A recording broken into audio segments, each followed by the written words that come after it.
Первая половина XX века, она, конечно, во многом трагична для крымско-татарского народа, потому что культура в этот период была подвержена таким очень серьезным испытаниям.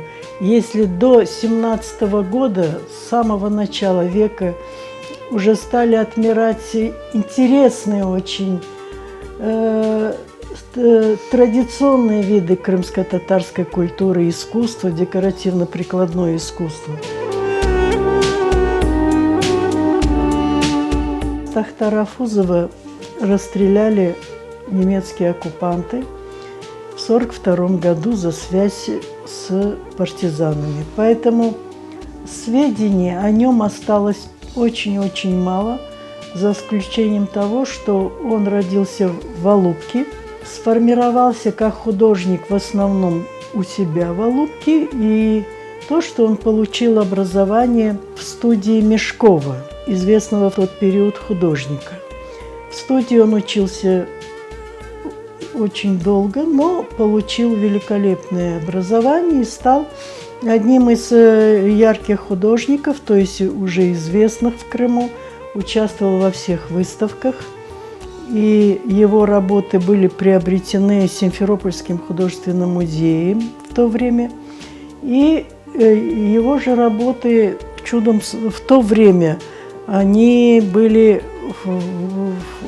в санаториях Южнобережья. В основном он писал пейзажи и натюрморты. Отличие его в том, что он экспериментировал, и в одном из своих произведений 35-37 годов, 37 года, он совместил пейзаж с натюрмортом. На переднем плане у него очень сочные, такие вот выразительно написанные натюрморт с вишнями. Это вишни, черешня на столе. И на фоне великолепного южнобережного пейзажа. Это морской пейзаж, архитектура южнобережного региона. И это очень интересно все совмещено. Это очень такое интересное его вот ноу-хау, как сейчас говорят. Эта работа достойна, может быть, больших музеев, но пока работа хранится в фондах Симферопольского художественного музея. Сакля при Луне, которая сейчас в основной экспозиции музея, представляет большую художественную ценность. Здесь вот как раз вот это вечернее состояние природы, мягкий лунный свет, великолепное вот это вот освещение, характерный для южнобережья домик, это жилая архитектура.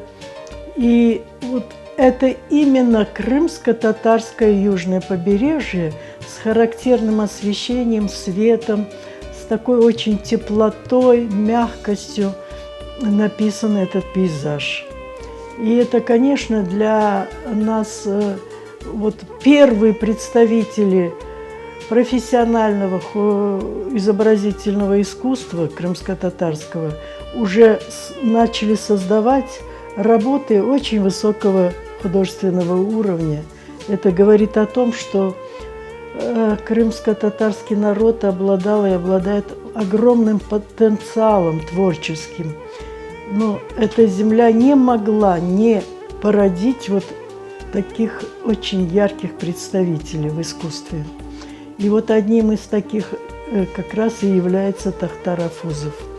Всего 5 или 6 работ были куплены. Большая часть из них – морские пейзажи, этюды, но они яркие, сочные, красивые. И в основном закаты и восходы солнца над морем.